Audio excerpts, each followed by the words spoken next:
So ಹಂಗೆ ನಮ್ಮಲ್ಲಿ ಒಳ್ಳೆತನ ಇದ್ರೆ ನಿಸರ್ಗನೂ ನಮಗೆ ಸ್ಪಂದಿಸುತ್ತೆ. ಏನು ತಮ್ಮಣ್ಣ, ಸತ್ಯ ನೋಡ. ಸೊ ಹುಲಿ ದಾಳಿ ಆಯ್ತಾ ಇಲ್ಲ, ವೈಜ್ಞಾನಿಕೋ ಅವೈಜ್ಞಾನಿಕೋ ನಮಗೆ ಗೊತ್ತಿಲ್ಲ. ನಾವು ದನ ಕಾಯೋರಲ್ವಣ, ನಮ್ಗೇನು ಗೊತ್ತು. ಬಟ್ ಹುಲಿ ಅಂತೂ ಆಚೆಗೆ ಗೊತ್ತಿಲ್ಲ.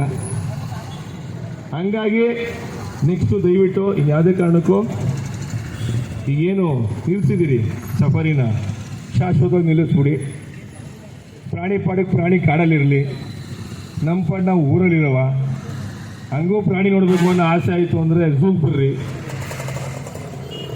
ಅಲ್ಲಿ ಮೈಸೂರಲ್ಲಿ ಕೂತ್ಕೊಂಡು ಯಾರೆಲ್ಲ ಪ್ರೆಸ್ ಮೀಟ್ ಮಾಡ್ತಾವ್ರಲ್ಲ, ಪ್ರವಾಸೋದ್ಯಮ ಇಲಾಖೆ ಬಿದ್ದೋಯ್ತು, ಪ್ರವಾಸೋದ್ಯಮ ಇಲಾಖೆ ಬಿದ್ದೋಯ್ತು ಅಂತ, ಅವ್ರದ್ದೆಲ್ಲ ಆಫೀಸು ಹೋಟ್ಲು ಮೈಸೂರಲ್ಲೇ ಐತೆ. ನೀವೆಲ್ಲ ಬಂದರೆ ಅವ್ರ ಹೋಟ್ಲಿಗೆ ಒಂದು ವ್ಯಾಪಾರ ಆಯ್ತದೆ.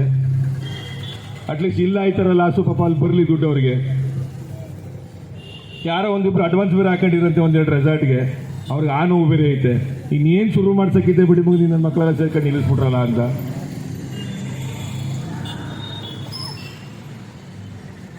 ಆದರೆ ಅವ್ರಿಗೊಂದು ಕಿವಿ ಮಾತು ಏನು ಹೇಳಕ್ಕೆ ಇಷ್ಟಪಡ್ತೀನಿ ಅಂದರೆ, ಅಪ್ಪ ನಿನಗೂ ಹೆಂಡತಿ ಮಕ್ಕಳವ್ರೆ, ನಿನಗೂ ಮೊಮ್ಮಕ್ಕಳಾಯ್ತವೆ, ಅವ್ರಿಗೂ ಕಾಡಬೇಕು ಕಣ್ರಿಯ.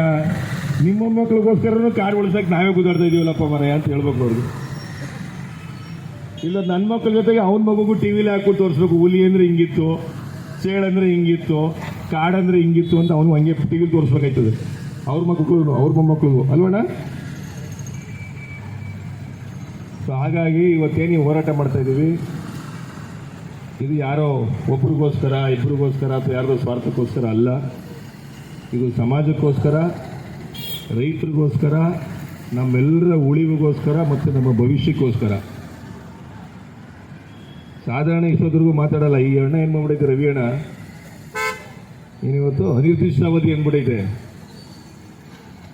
ಮಾತಾಡಿಲ್ಲ ಆಮೇಲೆ ಏನು ಮಾಡೋದು. ಇದು ನಮ್ಮ ಕೃಷ್ಣೇಗೌಡರ ಕೈಲಿ ಒಂದು 2-3 ಲಾವಣಿ ಗೀವಣಿ ಆಡಿಸ್ಬೇಕಾಯ್ತು ಅಷ್ಟೇ. ಈಗ ನಾವು ರೈತ ಸಂಘಟನೆ ಅಂದರೆ ವಿಚಾರ ಕೊಡೋದಲ್ವಾ ಅಲ್ಲೋಣ. ರೈತ ಸಂಘಟನೆ ಅಂದ್ರೇನು ವಿಚಾರ ಕೊಡೋದು.